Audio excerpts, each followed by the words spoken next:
On imagine souvent que le cancer ne touche que les personnes fragiles, âgées ou au mode de vie malsain. Pourtant, la réalité est bien plus complexe.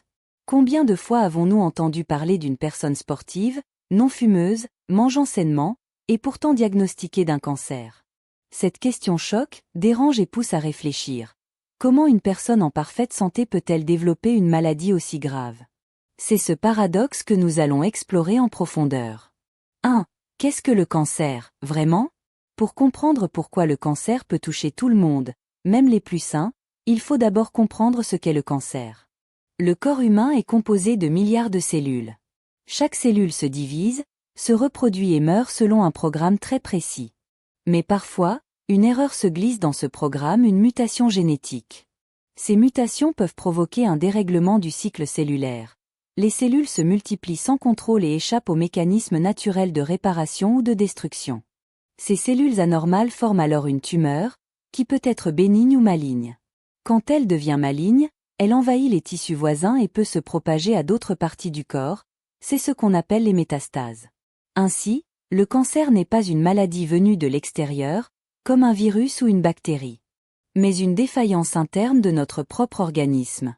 2. Le rôle des mutations, un processus naturel et inévitable.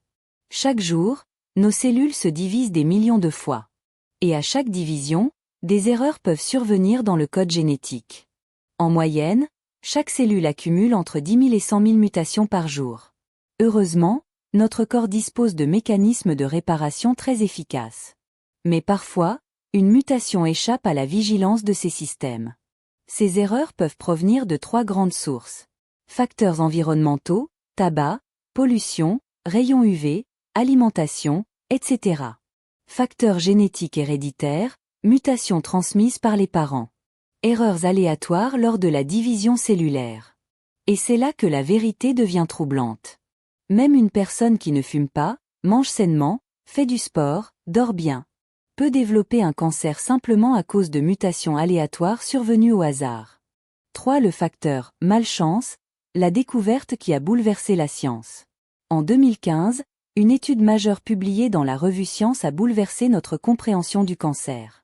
Les chercheurs ont découvert qu'environ les 2/3 des cancers ne sont pas dus à des comportements ou à l'environnement, mais à de simples erreurs de copie de l'ADN, autrement dit à la malchance biologique. Cela ne veut pas dire que notre mode de vie ne compte pas. Mais cela signifie qu'une part importante du risque de cancer dépend de processus que nous ne pouvons pas contrôler. Autrement dit, le cancer n'est pas toujours le résultat de ce que nous faisons, mais parfois simplement de ce que nous sommes. 4. Le rôle du mode de vie, réduire, mais pas éliminer le risque. Il faut être clair. Avoir une vie saine ne garantit pas d'éviter le cancer, mais réduit considérablement les risques.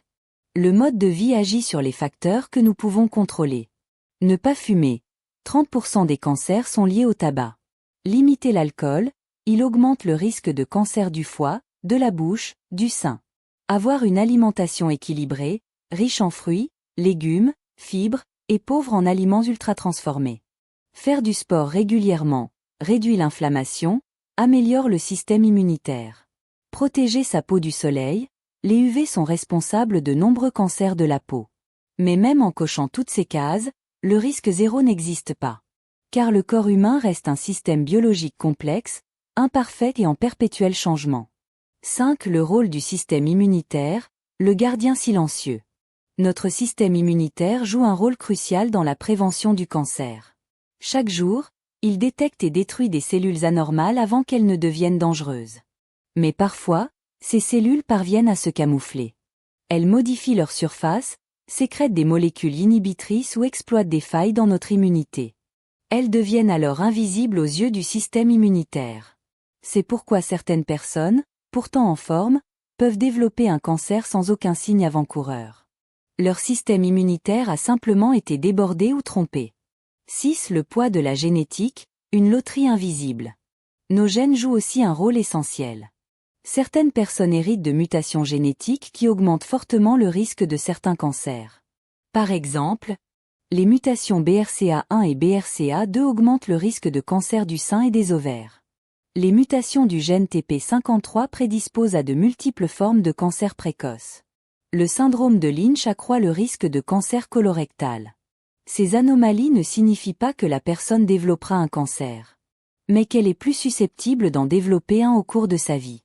Et dans certains cas, des gens jeunes, en parfaite santé apparente, découvrent un cancer à cause d'une telle prédisposition génétique. 7. L'environnement moderne, un champ de bataille invisible.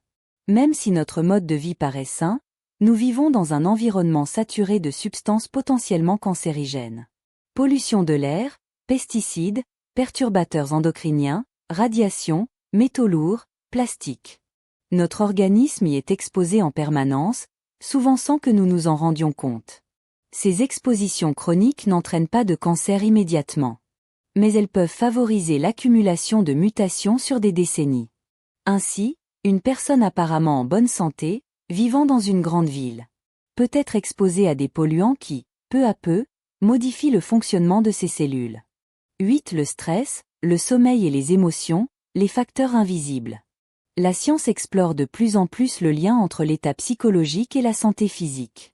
Un stress chronique, un manque de sommeil ou des émotions refoulées peuvent affaiblir le système immunitaire, favoriser l'inflammation et altérer la régénération cellulaire. Cela ne signifie pas que le stress cause le cancer, mais qu'il peut influencer l'évolution du terrain sur lequel les mutations se développent.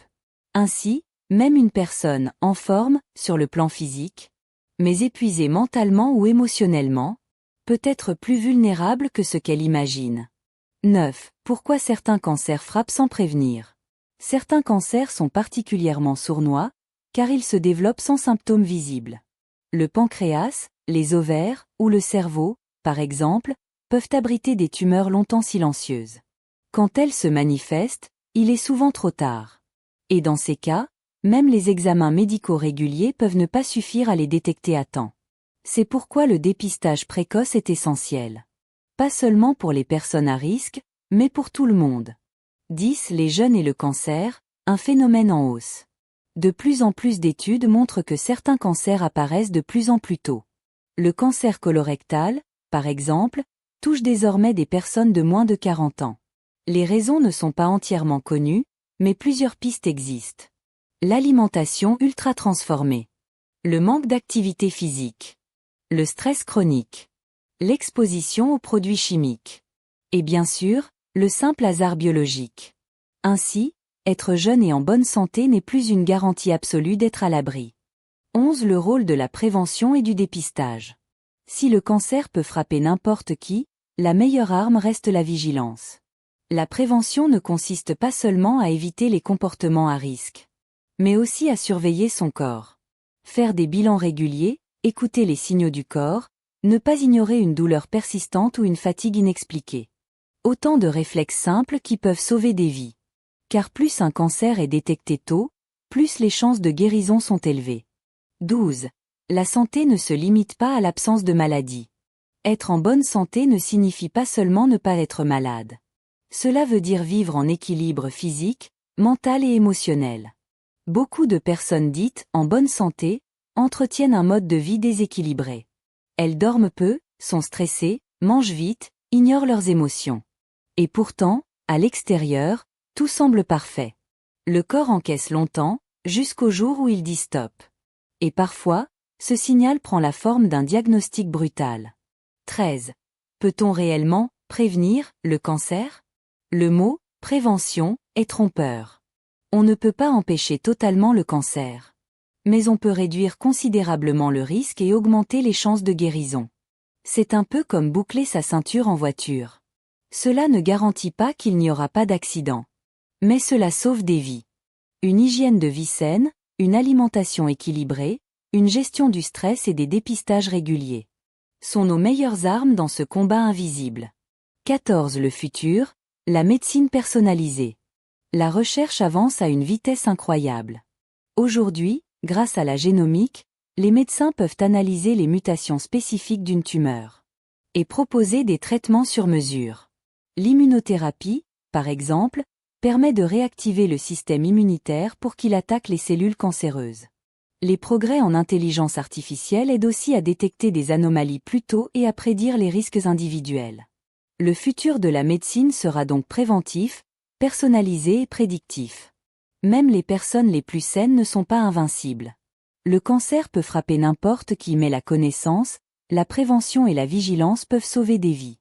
Prenez soin de vous, écoutez votre corps, et surtout, ne négligez jamais votre santé intérieure.